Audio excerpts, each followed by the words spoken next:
August 1994, a group of developers at Electronic Arts partnered with the automotive experts at Road and Track, hovered over a workstation in Burnaby, British Columbia, obsessed with the sound of a shifting gear.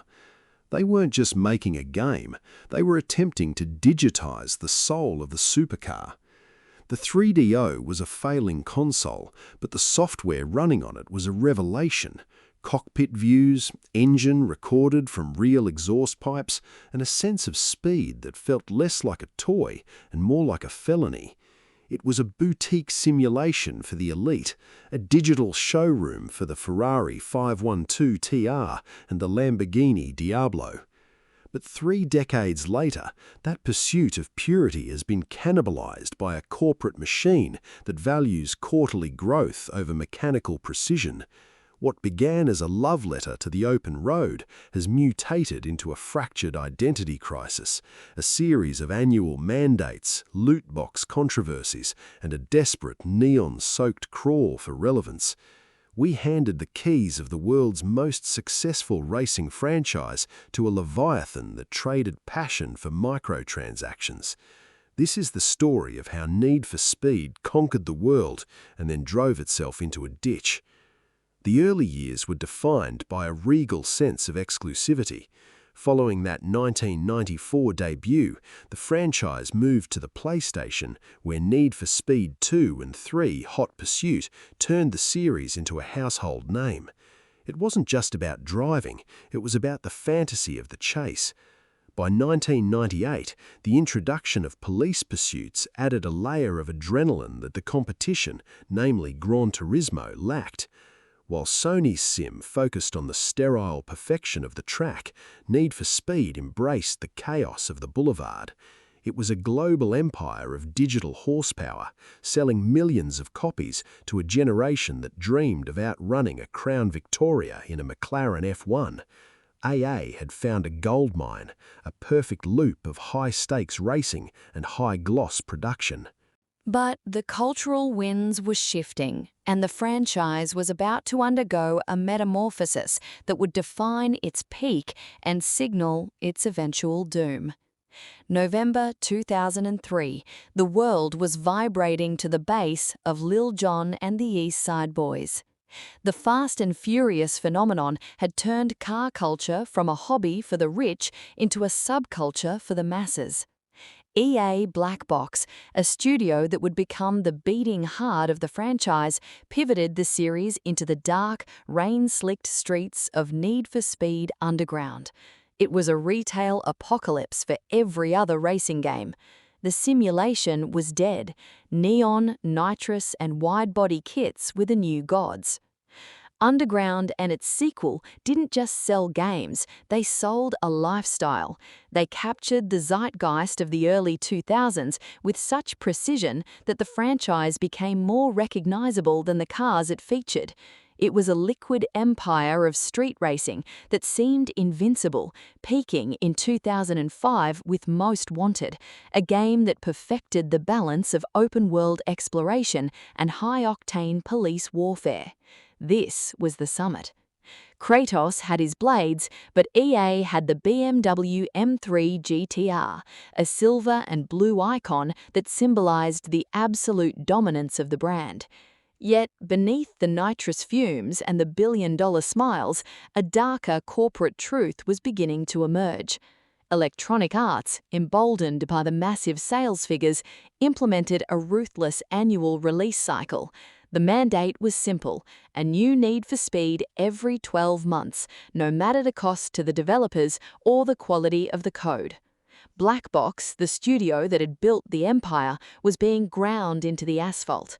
They were forced into a cycle of crunch that would make the most hardened engineers weep, tasked with reinventing the wheel while the clock was ticking toward a November deadline. The cracks began to show in 2007. The pivot from illegal street racing to legalized track events was a jarring gear shift that left fans confused and alienated.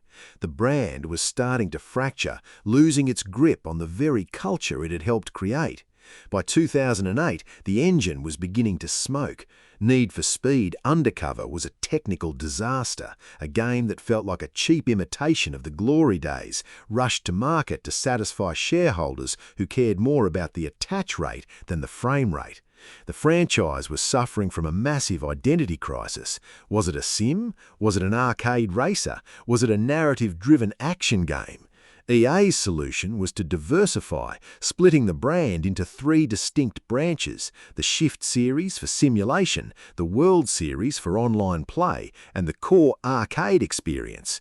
It was a vision of control that extended too far, diluting the brand until it meant everything and nothing at the same time. The scale was still massive, but the soul was being traded for a live service model that the hardware of the time wasn't ready to support.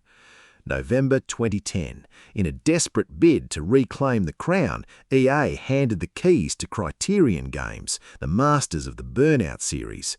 The result was a reboot of Hot Pursuit, a masterpiece of rhythmic, high-speed combat that briefly restored the franchise's dignity. It was a glimmer of hope, a sign that the beast could still roar. But even this success was tainted by the corporate machinery behind it. The Autolog system was introduced, a social network designed to keep players tethered to EA servers, turning every race into a data point. The convenience of social competition was a Trojan horse for a new era of digital surveillance and player retention metrics. We were no longer just drivers, we were users in an algorithm designed to maximize engagement. The subsequent years were a blur of missed opportunities and fractured development. The Run attempted to turn the series into a Michael Bay-style action movie, complete with quick-time events where the player had to run on foot. A move so controversial, it felt like a betrayal of the very name Need for Speed.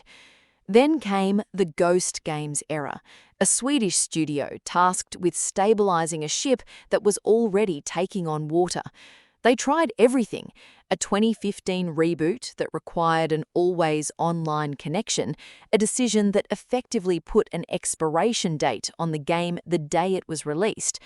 The community was divided, trapped between nostalgia for the underground era and frustration with the modern requirements of corporate gaming. November 2017, the breaking point arrived with Need for Speed Payback. It was a disaster that exposed the cutthroat desperation beneath EA's modern business model.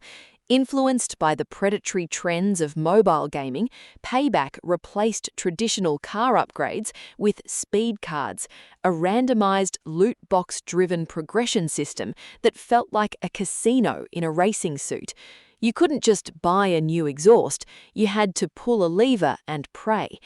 The backlash was nuclear. It was the Star Wars Battlefront 2 moment for the racing genre, a moment where the greed of the Leviathan finally eclipsed the joy of the game. The smile on the box had been replaced by a paywall in the code. We'd traded our progression for surprise mechanics, and the legacy of the franchise was left soaked in corporate infamy. The fallout from Payback left the franchise in a state of retail paralysis. Need for Speed Heat was an admirable attempt to fix the damage, removing the loot boxes and returning to the cops versus racers dynamic. But the momentum was gone. The world had moved on. Forza Horizon had become the new king of the open road, offering a level of technical polish and community respect that EA had spent a decade squandering. By the time Need for Speed Unbound arrived in 2022 with its stylized, anime-inspired visuals, it felt like a grandfather trying to use TikTok, a desperate attempt to be cool by a brand that had forgotten its own history. The visual flair was a mask for a gameplay loop that hadn't evolved in 20 years. Today, the Need for Speed franchise exists as a ghost of its former self, a legacy IP that's trotted out every few years to see if there is any life left in the brand. It is an empire built on America's dying obsession with the combustion engine and cheap nostalgia's broken promises. The cell processor of the PS3 era is long gone, replaced by the raw power of the PS5 and Series X, yet the games feel smaller, more restricted by the live service mandates that require every race to be a potential transaction. The low price of entry for these games on sale comes at a price the digital storefronts never show: the loss of a coherent vision. This is the story of a racing legend that ran out of gas. It's a cautionary tale of what happens when a boutique passion project is mutated into a corporate commodity. We remember the neon of Bayview and the autumn leaves of Rockport, but those memories are being paved over by a trail of environmental destruction and corporate manipulation. The need is still there, but the speed is being throttled by a board of directors who'd rather sell you a skin for your car than a reason to drive it. This is the toxic, high-octane truth behind the world's most famous racing game. This is the story of how EA cored the engine and sold us the chrome.